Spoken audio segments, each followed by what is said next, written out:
Bonjour et bienvenue à Parler avec les mains.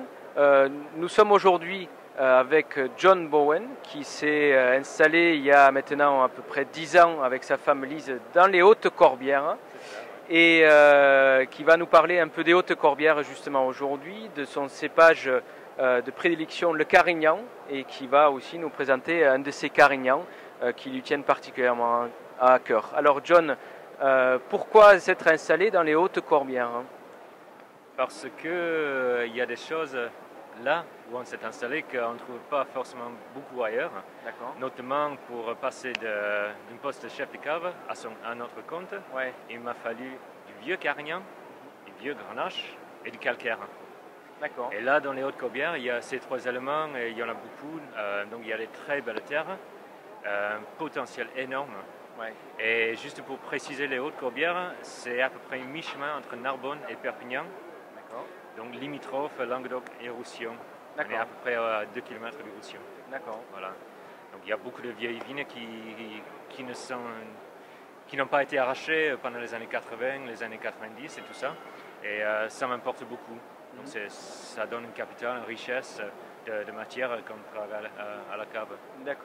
Ça m'importe beaucoup. Donc c'est parti un peu d'un rêve de trouver des calcaires, des vieux cépages.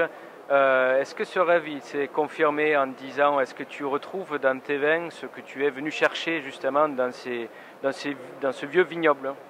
Oui, tout court. Ouais, c'est vrai que maintenant ça fait 10 ans qu'on est là et on n'est pas du tout déçu de ce qu'on a. Tous les ans, on apprend des choses qu'on n'avait pas compris ou on a mal compris.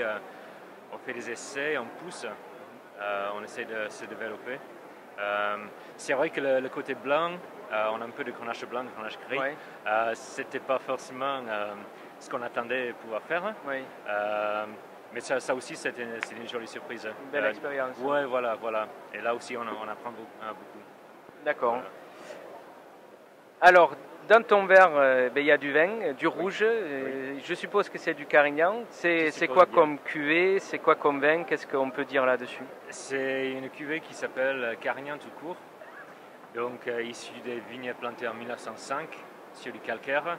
Donc, pour moi, qui s'exprime à la fois de la richesse, de la puissance, de la matière qu'on a, de la fraîcheur qui apporte le Carignan, mais aussi un trame de tanin assez serré, assez fin qui apporte le calcaire.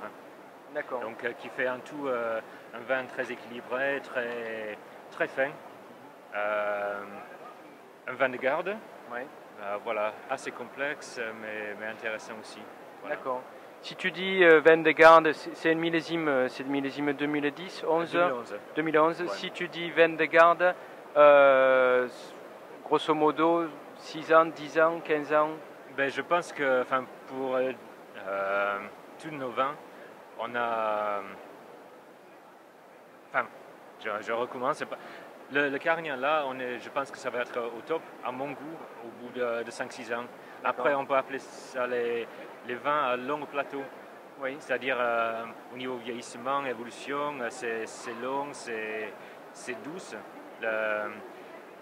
Donc je pense qu'un vin comme ça, dans 10 ans, je dis ça par rapport aux anciens millésimes, dans 10 ans, il sera toujours super, très, très buvable, très digeste, très vineux. Donc voilà, en gros, ce qui les caractérise, une évolution lente et continue qui permet de déjà l'apprécier aujourd'hui, mais de l'apprécier sur plusieurs années et puis le retrouver peut-être toujours avec des petits changements, une évolution aromatique, gustative, pour avoir toujours une belle surprise quand on ouvre la bouteille. Voilà. C'est pas impossible. Bon, merci beaucoup John, bonne continuation et puis bonne dégustation. On va déguster aussi d'ailleurs après. On va vous laisser et on vous dit au revoir et puis à bientôt.